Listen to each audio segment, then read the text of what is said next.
What's going on, you savages of the internet? Today I'm just going to be doing a quick class video on what I use as an OBJ player for UMGs, GBs, small Twitter tournaments, stuff like that. Just competitive matches in general that aren't your basic, just like public match classes. This is going to be mostly for you guys who are just getting into competitive, kind of just looking for like what to use as far as the competitive scene more than just your public matches. Kind of some things that are banned that you might not know about, and also like some of you guys who have been playing competitive for a while but don't really like the classes you have and don't really know what to use situationally. So I'm just going to go over my classes real quick and kind of talk about what I use.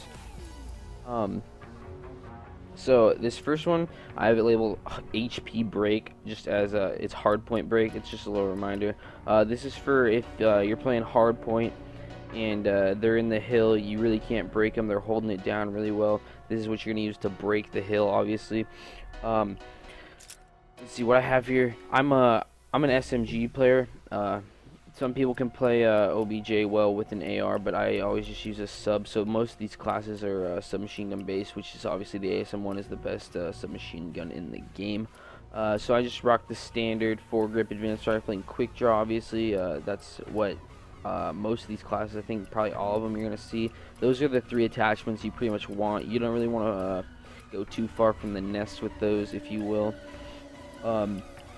I use lightweight just so when you're on spawn, you know, you're going to want to get to those hard points as quick as possible so that you don't waste any time. I got fast hands so you can quickly pull out your stuns and use your overclock. And toughness and blast suppressor. Toughness is a must-have. Blast suppressor you don't have to use. You can use hardwired on respawn, but I have some classes for that we'll get into later. For this class you want blast suppressor. Overclock, like I said, you want to get to the hills quick. And then these are the big things about this class that makes it different is the stun grenades. In order to break a hill, you're not necessarily going to be able to win gunfights on hill because they're going to be set up. They're going to be watching all the entrances you're going to get through. So you're going to want to throw some stuns in there, get them all white screened, and then come in and you know, take them out like you would. Next class is HP nade, which is hardpoint nades. It's the exact same class as the last one, except Semtex grenades. It's kind of like the stuns. You can break the hill with it if you don't. If this is kind of like if you spawn early, your teammates way behind you. You know, you're trying to just pick up those scrap times, and your teammates aren't necessarily with you yet, and you're in no danger of team killing them. You can throw some Semtexes in there. Often you'll pick up a kill or two with your Semtexes if you know what you're doing, which just takes practice, and then you can get a kill. You know, move in with your submachine gun and slay them out. Next is hardpoint hold. This is one I use a lot. I mostly use these two on hardpoint when I'm playing OBJ. This is the same exact thing as the first one, the hardpoint break, except it has hardwired. What hardwired is going to do is you are immune to system hack, EMP, nanoswarm, stun grenades, and scramblers and scorchers. Well, you know. What you want is the stun grenades thing. If you're in the hill already, this is for if you're already in the hill, you have control of it, your teammates are in there and you're spawning up. You're going to want to grab this class, hop in there, and chill. They're obviously going to be doing what you were doing with this break class. They're going to be chucking their stun grenades in there, and what that hardwired is going to do is make it so that you are immune to those and you are not affected by them. So when they come in, you are set up just like they would have been when you were using this on them. Next is my bow respawn. This is a class I very rarely use. Sometimes I'll just pull it on like a Biolab CTF or something to hold down a green, make sure they don't push it, whatnot. It's pretty situational. But what it is just a bow with stock foregrip and quick draw, obviously, and then all the same stuff as the hardpoint break class and these other ones. But it's just lightweight, fast hands, toughness, blast thruster, overclock, and 2 stuns. That's pretty much the typical thing that I use, but it's got stock foregrip, quick draw on an AR if you're feeling an AR for the game. This is, now we're getting into the search classes more. I have some more respawn ones later, but this is the first search class. It's my ASM1 overkill class, which I use to snipe.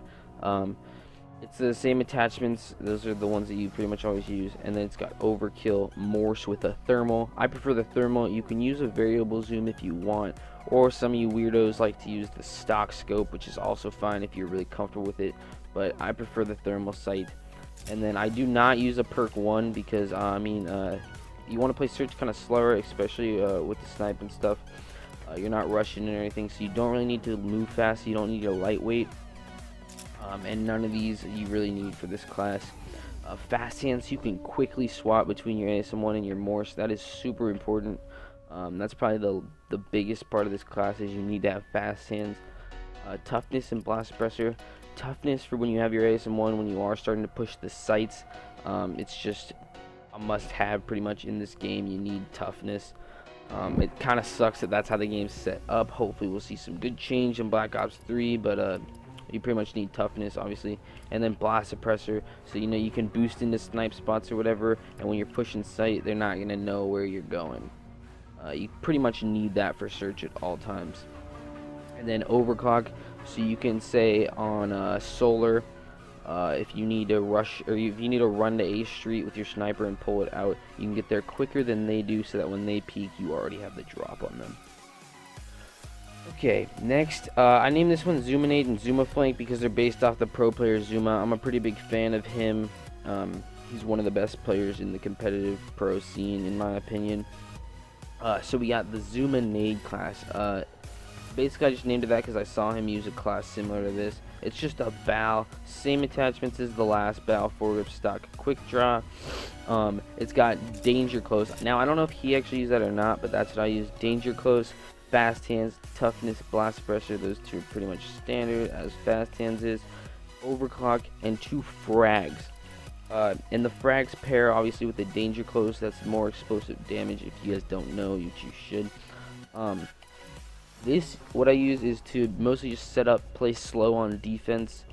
Sometimes I'll play on offense, but you want to learn some of the nade spots. This is what I always just use to hit nade spots, mostly on Detroit and Ascend. There are some good ones where you can get really significant control of the map and get some easy picks with nades on those maps. Zuma Flank. Zuma is obviously famous for his flanks. ASM1, exact same attachments, exact same perks as always, but then you got Overclock and Exo Mute. Overclock obviously makes you faster, so you're rushing, you're going to want to get behind them when you're flanking, and Mute, you do not want them to hear you coming. Uplink defense. Obviously I couldn't fit defense with Def A, but ASM1, exact same attachments, lightweight, fast hands, toughness, and hardwired. You're going back to that hardwired because on uplink you don't necessarily need blast suppressor because it's going to be moving so fast. They're going to pretty much know where you're coming anyway. So those little jump pings on the map aren't as important as they are on search and stuff. So you use hardwired so they can't stun you, and they also cannot EMP you like you're going to be doing to them with the EMPs that make this class special. EMPs are huge in uplink. If they have the ball and they're going to go for a dunk, you can EMP them and they can only just stand there. They cannot jump and get the 2, so you'll force them to 1 points, which is huge in uplink, obviously. So this class is purely for you could use it for other things, but I use it only pretty much for CTF. Being an OBJ, you're going to be grabbing the flag a lot while your bow players hold down your base.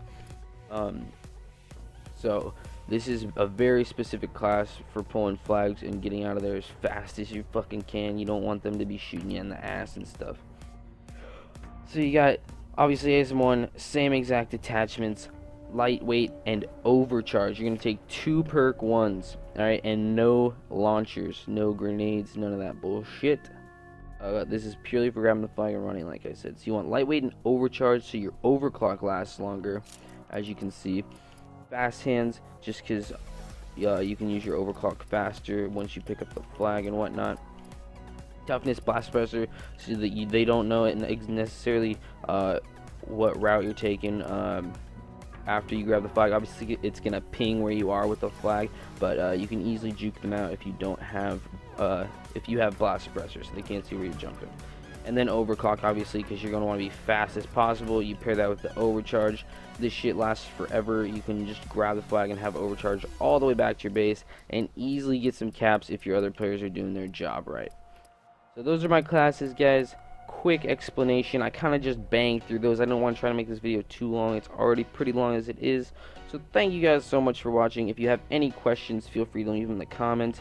Please, please, please subscribe if you don't already, and follow me on Twitter at Banjii US. It would mean the world to me. And leave a thumbs up. Obviously, you know the drill. Please, please, please. Thank you guys so much for watching. Have a great day. Hope this helped. Peace out, guys.